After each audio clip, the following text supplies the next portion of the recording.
I myself dived, but this story is actually from my grandfather, who is a dive master.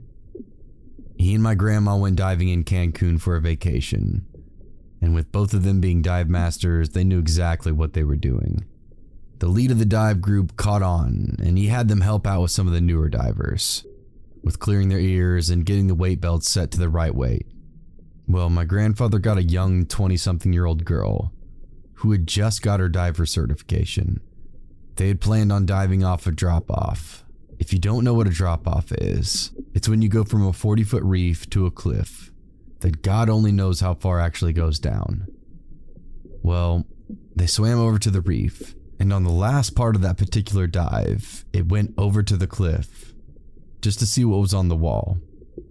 The young girl that my grandfather was helping, which, by the way, was certified to dive no more than 60 feet, rapidly started taking a nosedive down the wall, 50, 60, 70, 80 feet down the wall.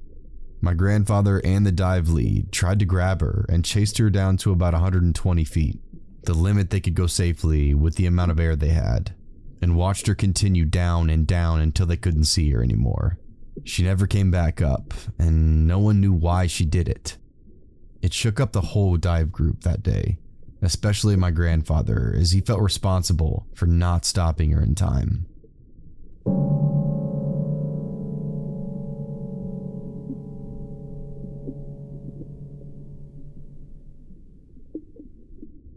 Me and two of my buddies were on a night dive in the Puget Sounds, hunting prawn. It was around 1 a.m., and we're a good 100 feet deep. The darkest black you could possibly imagine. We used to do this thing on night dives where we'd get in a circle, turn off our lights, then stir up the water and watch the bioluminescent float around us like floating stars in a black watery space. It's beautiful. Only this one time we turn off our lights, stir up the water, and the water glows just enough to reveal a fourth person sitting in our circle. We were at a dive resort, so it wasn't odd to see another diver. Only, if you remember, it was 1 a.m. and we'd seen no one else prepping a dive at the dock itself. He was alone, which was odd considering the dangerous conditions of a night dive in those waters. He had no fins or gloves. I don't know how he swam so well without fins, or didn't get hypothermia without boots or gloves. We wore dry suits because it was so cold, and this dude was in a wetsuit with exposed skin. We all thought we saw a giant gash in one of his legs. So all three of us notice him, and we're way too scared to move. I can hear my buddies panting in their regs. And the guy just smiles, waves, and then swims away. Whenever you think you're alone and someone just shows up, it's like in an alley at night. It's weird, but 100 foot underwater at night is absolutely terrifying.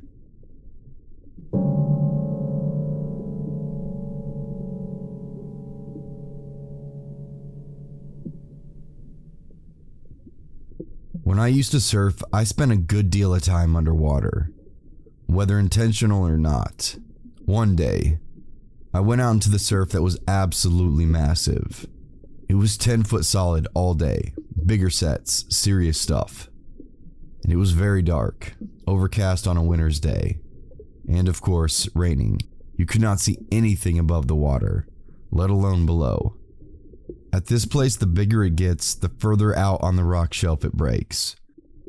I was at least 200 meters from shore when out of the gloom towered an absolutely massive set. Enormous, as big as I've ever encountered. There were only a handful of other blokes out there, but the wave was mine. At this point, I wasn't scared at all, no. I wanted to get the biggest wave of my life, so I tried it. I got onto it, but I messed up the position at my feet, ever so slightly. No chance of pulling out, so I tried to just go with it, and that is when it happened. The scariest water-based experience I've ever had. I fell off, and this thing just took me to town. It lifted me all the way up over the falls. I thought I was okay, but no, it was just the beginning. It just kept pushing me down and down, further and further. My ears hurt so bad. It was completely dark, cold, even in a wetsuit.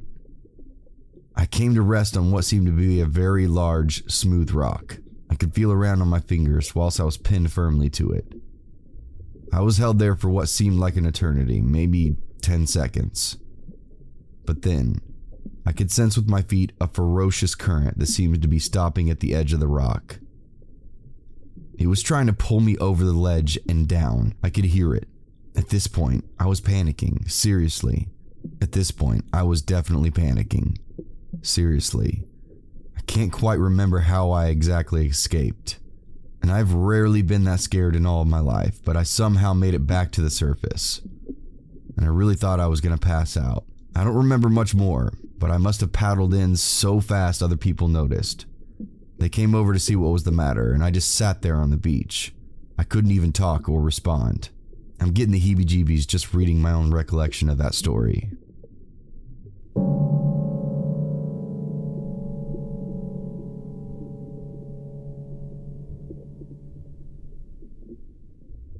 About 3 years ago, my boyfriend and I went on an unguided dive in Egypt. We both knew the dive side from our previous trips and felt pretty comfortable to go alone.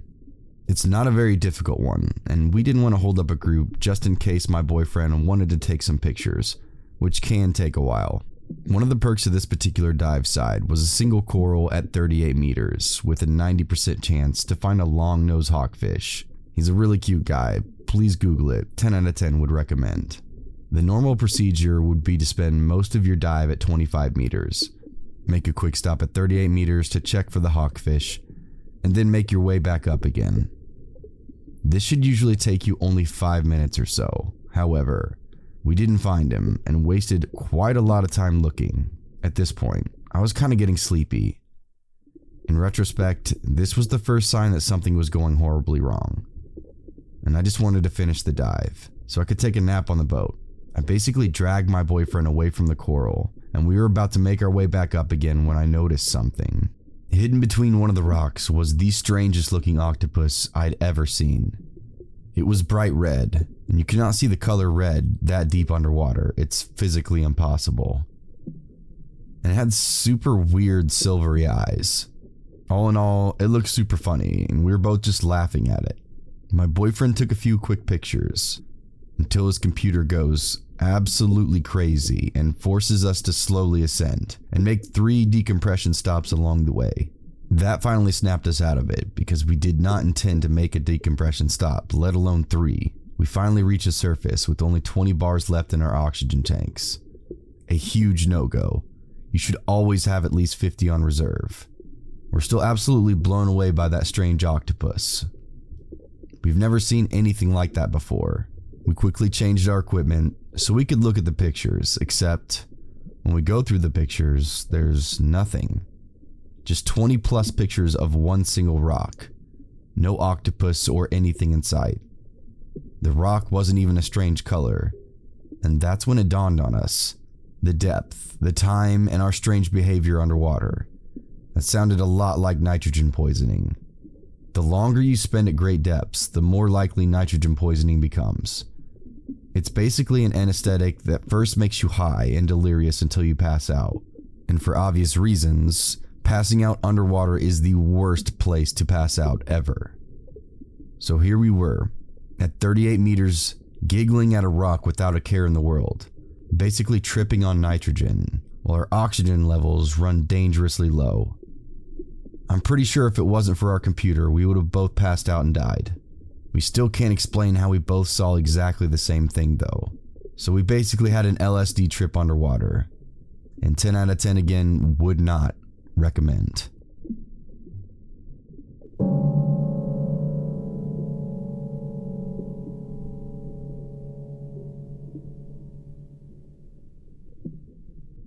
Ever since the infamous sinking of the RMS Titanic, there have been numerous occurrences that many often try to debunk and disprove as merely a coincidence.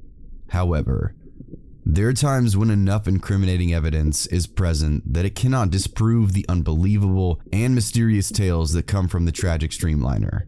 Sometimes there's no solid cover, up to an odd encounter, conflicting with what some people want to brush off as just pure imagination. The Titanic has many of these unexplainable happenings taking place from the ship's construction and up until modern day. Here are a few. At 11:40 p.m., the Titanic struck an iceberg in the North Atlantic, going at speeds at 20.5 knots, or around 23.6 miles per hour. The iceberg tore a gash into the hull of the ship, allowing water to pour and gush into the lower levels and engine room. Flooding quickly took over each floor, one by one, and the crew aboard the ship knew there was nothing they could do but evacuate as many people as possible. The atmosphere lingered with helplessness as people struggled and fought to get into the remaining lifeboats due to a shortage on board. Nearly 2 hours later, the Titanic, which was deemed unsinkable weeks prior, would plunge into the frigid waters, never to see the Atlantic sky ever again. Around an hour before the collision, the same helpless feeling occurred inside the ship, as a young orphan named Jessie from Scotland lay asleep near death due to a raging fever. Bystanders watched as she shuffled around in bed and listening intently as she muttered in her sleep the words, "I'm so afraid. Can't you see that big ship is sinking in the water?" The people around her tried to hush her and make her more comfortable, urging her to go back to sleep with what they thought was just a dream. A few moments later, she was back at it again and slurred what words she had left. "Look at all those people who are drowning." Still unfazed, the bystander tried their best to calm the girl, praying that she would get better soon. However, those were the last words she spoke, as she quickly fell into a coma and shortly died thereafter. The time of her death was 11:40 p.m. Less than a minute later, the Titanic would strike the iceberg.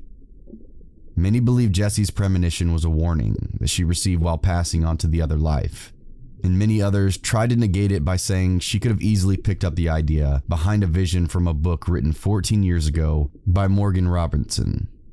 The Wreck of the Titan was published in 1898 and was the first foreboding story about a disastrous shipwreck. After the Titanic sank, readers started to pick up subtle similarities about the two stories. First of all, the name was eerily similar, and the way the sinking of the Titan unfolded was kind of identical. In Robertson's novel, the Titan strikes an iceberg late at night in the North Atlantic waters and sinks in the early morning. The problem the ship faces, however, is that there are not enough lifeboats to accommodate the passengers on board. So the remaining people inevitably go down with the ship, bobbing in the dark water and freezing to death from the Arctic temperatures.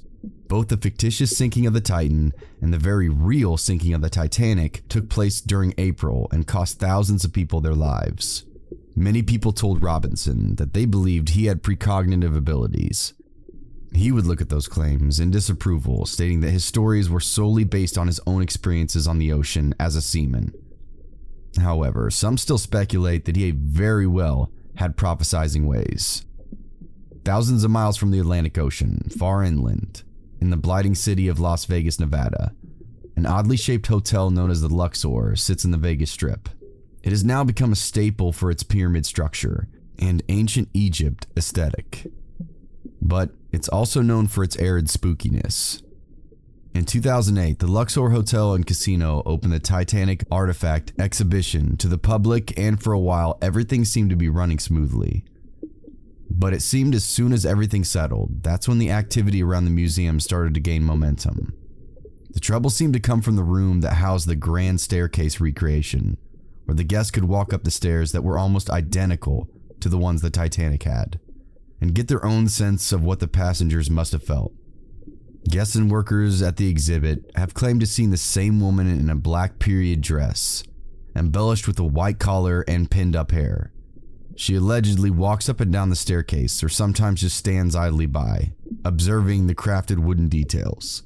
A photographer who came to the exhibit on opening day, excited to capture some pictures of the collection of artifacts, was setting up his camera and tripod when he caught a glimpse of the woman walking down the staircase.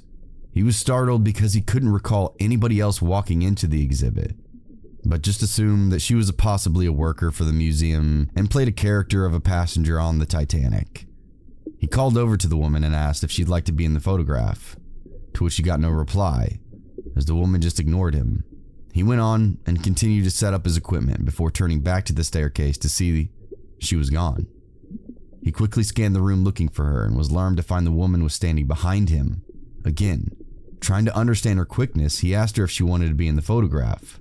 But this time, instead of just ignoring him, she vanished right in front of his eyes. The photographer knew he could not rationalize what had just happened, so he knew there was no need to try and make sense of the situation. Instead, only found relief in telling others about his story. Ever since his sighting of that woman, more and more people seem to see the same apparition, standing passively and dismissing anyone who tries to come in contact with her. In any Titanic museum that houses authentic artifacts recovered from the ship, there is of course going to be darkness that follows it. It is a given that strange things tend to happen around these objects. They're attached to tragic events. The workers of the museum know this all too well because most of the exhibit workers in many of the Titanic museums have all a weird story to tell. Many of the workers have claimed to feel a sense of uneasiness, dizziness, and a bit unbalanced, to which many have linked to possibly being the energy of the deceased passenger spirits. Others have claimed to be spirits taking energy out of the exhibit, workers to fuel themselves. Nevertheless, it's still a creepy feeling. It also seems that among the workers and museum goers, there is a feeling that someone is either following them or watching them close by. A majority of the people say that they felt on display while visiting the museum. And of course, with all these bizarre apprehensions, there's inevitably going to be a select few who actually see apparitions of spirits just like the man with the camera did. It all started with a photo of J. Bruce Ismay, an esteemed English businessman aboard the Titanic as well as owning the fatal ship, and was also a chairman of the White Star Line. He had dishonorably taken a spot on a lifeboat, fleeing and making his own life a priority rather than the life of his passengers. A photo of him that was hanging up in a sector of the museum caused quite a stir one morning. As the crew was opening up the exhibit to start the day, they revealed that the very photo was now lying on the ground before them. Undamaged in any way, just lying flat, face up. The morning crew had no idea who'd moved the photo off the wall and turned to management to review the tapes of the night. However, that only produced more conflicting questions. After reviewing the footage, they found that the photo stayed still on the wall for a few hours after closing up. Though, sometime in the night the photo started to shake back and forth rigorously before detaching itself from the wall and calmly sliding down and gently nudging the ground, as if someone was keeping hold of it cautiously. It stayed still and propped up for a bit, before gracefully falling to its back and gliding over to the center of the room. Could this have been J. Bruce? Could it be another spirit that fell victim to the Titanic? Or was it just a random poltergeist looking to cause a ruckus? These are the questions of the workers to which they still have received no answer. There's no doubt in my mind that that photo was tampered with, whether paranormal or not. So they respectfully just hung it back up and hoped it wouldn't happen again. So far it hasn't, and the photo still remains hanging, at least for now.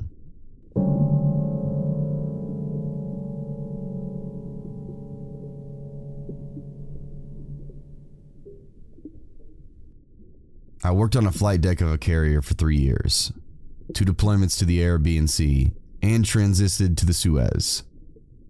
Felt the call of the void, as I've heard it called. Would be smoking on a weather deck, watching the sea speed by. I'd be leaned up against the railings, and randomly, the thought of jumping over would come across my mind.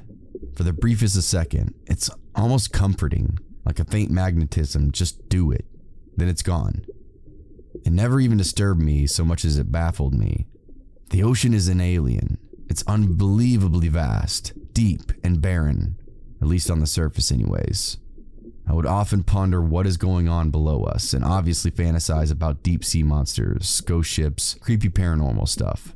The vast size of it has always unnerved me. It's just something you have to experience, being hundreds of miles from land. It's crazy.